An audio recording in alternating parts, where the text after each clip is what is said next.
Hello students, today in your calculus class we're going to be working on derivatives of inverse trig functions. So let's get started. Go ahead and try this warm up on your own. This would be a good time for you to pause your screen and try it on your own.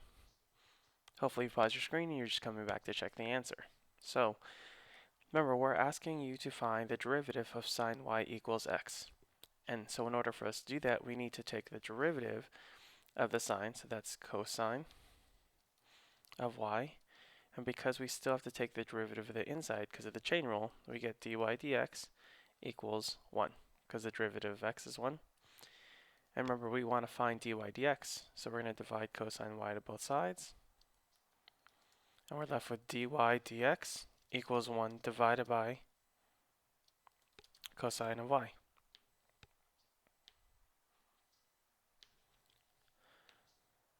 So, a couple things we need to know when we're looking for derivatives of inverse functions.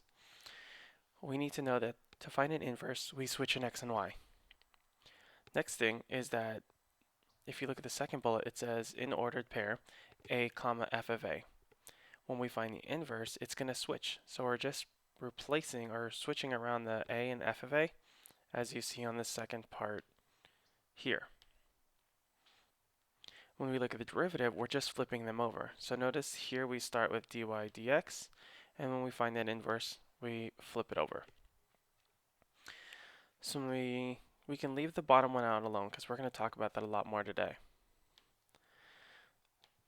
So again, one of the things to keep in mind is that if f is differentiable at every point of an interval and df dx is never 0 on the interval, then f has an inverse and f inverse is differentiable at every point. So what this is saying is that if you have some function that's differentiable everywhere within an interval and that derivative is never 0 on that interval, then that f has an inverse and is differentiable at every point. So let's do one of our proofs now. Now in this problem we're going to need to find the derivative of arcsine. Now remember, arcsine is the same thing as sine inverse. We use those interchangeably. Now we're going to try and find this derivative of sine inverse now, or arcsine. And so the first thing we're going to do is we're going to undo that sine inverse. So in pre-calc you learned that in order for you to solve for an angle, you have to divide or use the inverse of your trig functions. So we're going to do the opposite of that now. We're going to move the sign back over, which gives us sine y equals x. And I'm going to put this in bold because it's going to be really important to us later. And next thing we're going to do is we're going to find the derivative. So the derivative of sine is cosine of y, dy dx equals 1. We're going to divide by cosine y, and we're going to get dy dx is equal to 1 divided by cosine y.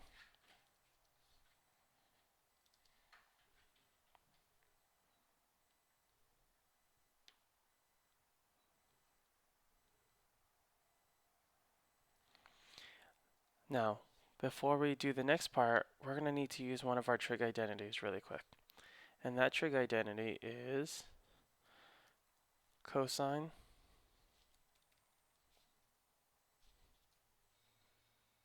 squared y plus sine squared y equals 1.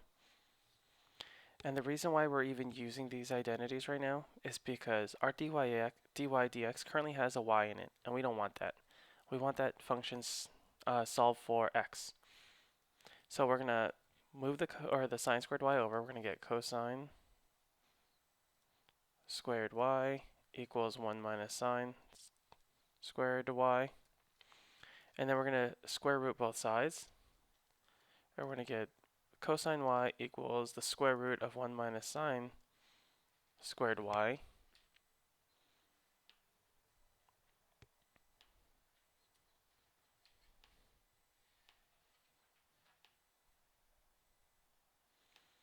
There you go.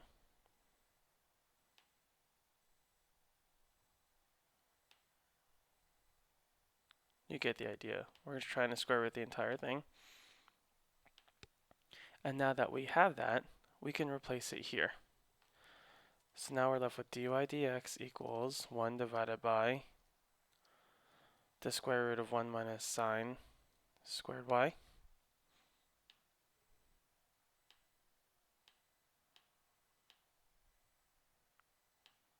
Like so. And finally, we still have a y. The whole point was to get rid of that y. And so what we're going to do now is we're going to use what we put in bold earlier, this sine y equals x, and we're going to replace it. So now it should read 1 divided by 1 minus x squared in the square root.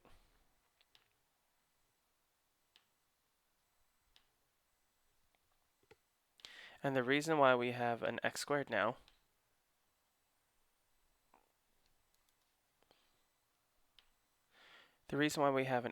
instead of a sine squared y is because, remember when we had this in bold right here? It says that x is equal to sine y. And since we had sine y here, we could replace that with x. This sine y just happens to be squared, so it became x squared. So this is the derivative for sine inverse of x. Fortunately for you, you're not going to have to derive this every single time. I'm going to give you a table in just a second, giving you all of those properties. But before we do that, let's take a look at another problem. So here it says let g of x be the inverse of f of x. Find g prime of 3 using the following information. Now, remember earlier we had f of a, or a comma f of a implies that the inverse is f of a comma a. Well, this particular point right here, that's the inverse. So that's what we're looking at in terms of g of x, because that's what g of x is. Now, because g is the inverse, we're going to do one quick practice problem just to make sure you understand. G of 2 is going to be equal to 1. And the reason why we know that is because, remember, g of 2, you start off with your f of a, and then you go backwards and find that a. So when I asked you for g of 2, that's what I was looking at. This is the part of the table I was looking at. When I look at g of 2, the inverse of that, the a value for that is 1. So now if I'm asking you for g prime of 3, then we're going to look at g prime. So because it's an inverse, we're looking at f prime. And then g prime of 3, the answer to that should be equal to 4. So I hope this helps. This would be a great one for you to ask me in class still if you still don't understand. Now, here are the tables that I promised you. It's really important that you write these down. So you're going to have to write sine inverse of u equals 1 divided by the square root of 1 minus u squared du dx. You need to also make sure you have this one as well, this one as well, and this one as well. So notice this page in particular does not mention them as derivatives. It's just saying the inverse trig function identities. So these are just inverse trig function identities. They're not the derivatives. Whereas this one is, and this one is. So let's practice that now. Example 7 says find y prime. So that's exactly what we're going to do. I'm going to do this one with you, but you may want to try and pause this on your own and solve it. So same steps here. We are going to multiply by sine on both sides or move the sine inverse back. We get sine of y equals 3 divided by t squared. From here, we're going to go ahead and find the derivative. So this becomes cosine of y dy dx. equals, before I find this derivative, I'm going to rewrite this. So this will be 3t to the negative second power. So the left side we already took the derivative of, so I'm going to keep the same, cosine y dy dx equals negative 6t to the negative third power. Because remember, we had to use the power rule. Now we're going to divide cosine y to both sides. We get negative 6 divided by t cubed cosine of y. Using our trig identities, remember cosine squared y plus sine squared y equals 1. We're going to get cosine of y equals 1 minus sine squared y square rooted.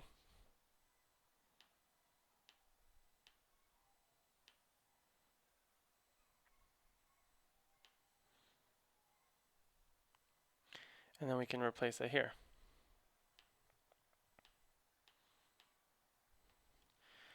So we're going to have dy dx equals negative 6 divided by t to the third power square root 1 minus sine squared y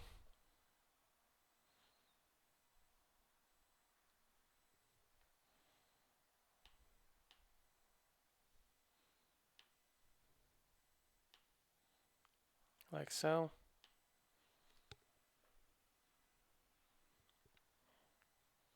Then we're going to replace it again. So I'm going to do that over on the upper right hand corner. We're going to be left with dy dx equals negative 6 divided by t to the third power. And now we're going to replace. So we have 1 minus, remember we know that sine of y is 3 divided by t squared because of our first line here. So we know when we replace the y in this instance, it's actually going to be 3 divided by t squared.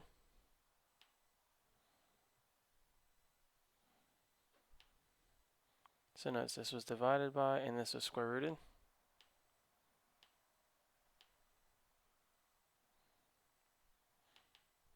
And because it was sine squared, this actually needs to be squared as well.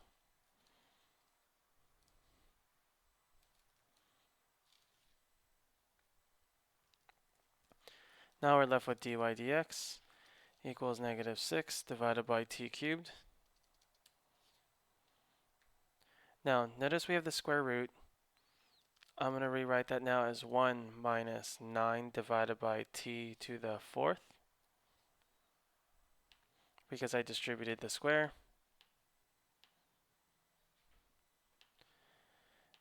When we combine like terms,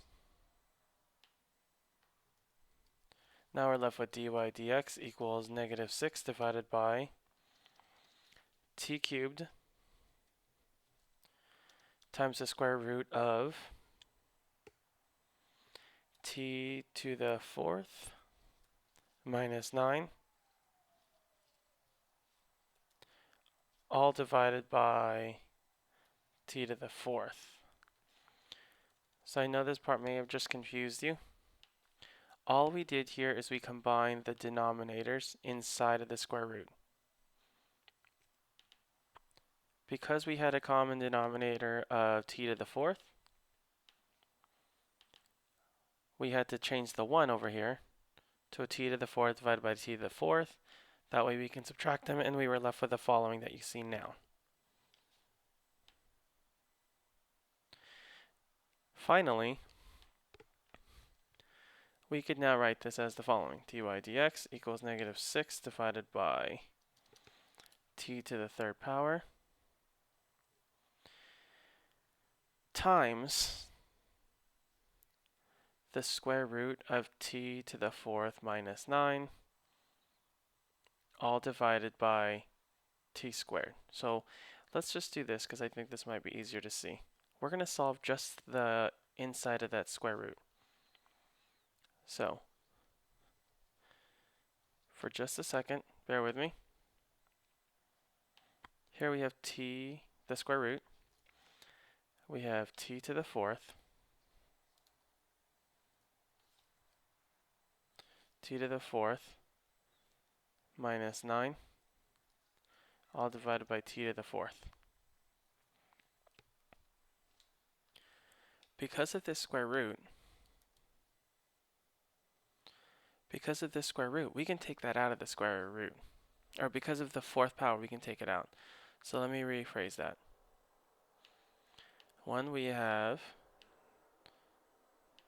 We're going to split up the numerator and denominator by square root. And now we're left with t to the fourth minus 9, all divided by t to the fourth here. Now you'll notice that the square root of t to the fourth is actually t squared. So really what we're looking at here is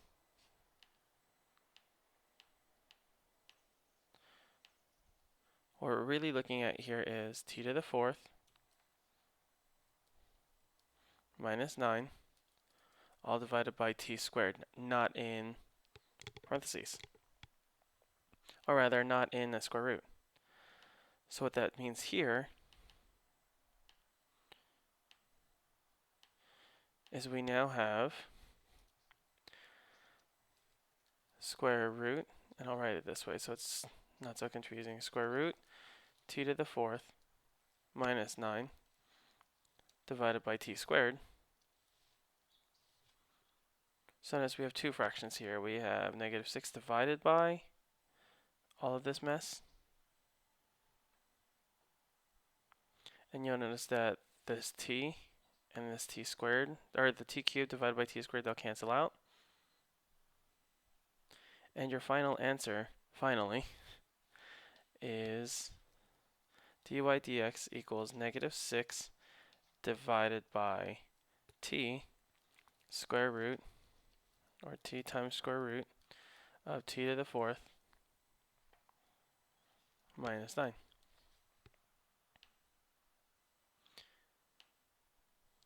And that's your final answer. So don't worry, you'll have lots of time to practice in class and you'll be able to ask me whatever questions you have. But that's all for now. I'll see you guys next time.